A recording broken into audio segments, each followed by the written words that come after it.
a plan should be made, a proper plan. People should sit and come up with a meeting. We should also note that many teachers are just going for it because everyone is doing it. It's not everyone that wants to do teaching because they have a calling or a passion for it. After submission was what characterized at the copperbelt education in Indaba. The Ministry of General Education, non-governmental organization and traditional leaders met to find ways of improving the quality of education in schools.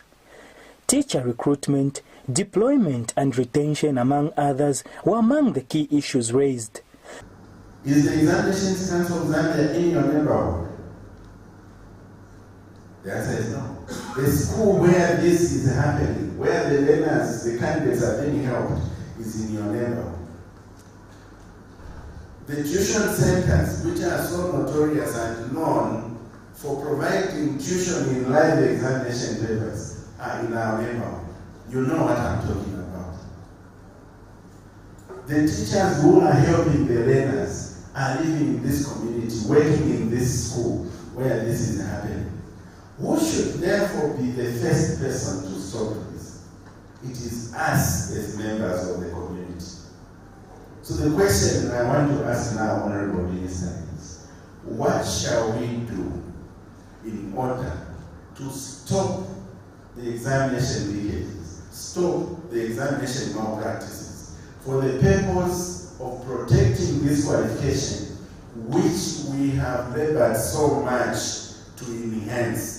We have labored so much to market to the extent that it is now recognized in the country, in the region, on the continent, and in the world.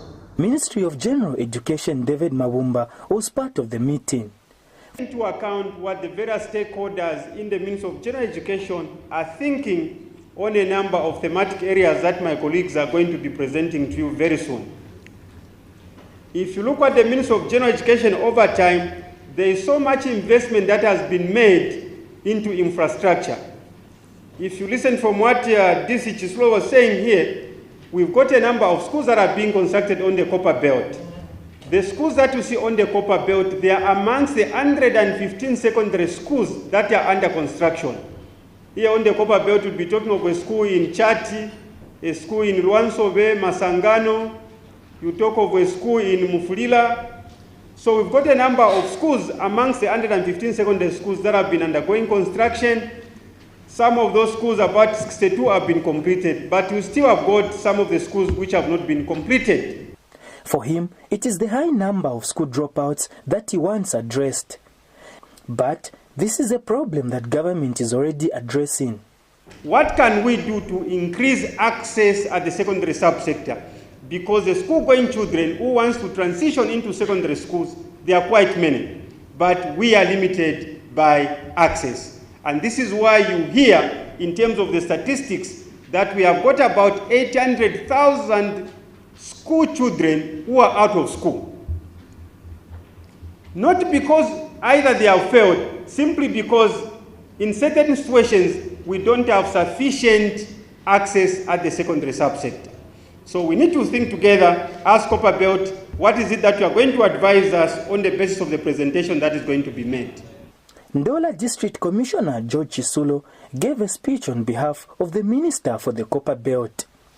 Copperbelt province has not been spared in terms of challenges of inadequate teachers as well as retention of the same insufficient teachers, particularly in rural and remote schools, adequately. Consequently, the pupils teacher ratio in the province is beyond the recommended standard. The case is the same with textbooks to support the revised curriculum. Most of the grades still do not have both teachers, guides, and learners' textbooks. Some of the key issues that have been discussed here is to decentralize the recruitment of teachers and also to localize the production of school furnitures on the Copperbelt. Znbc News in Ndola.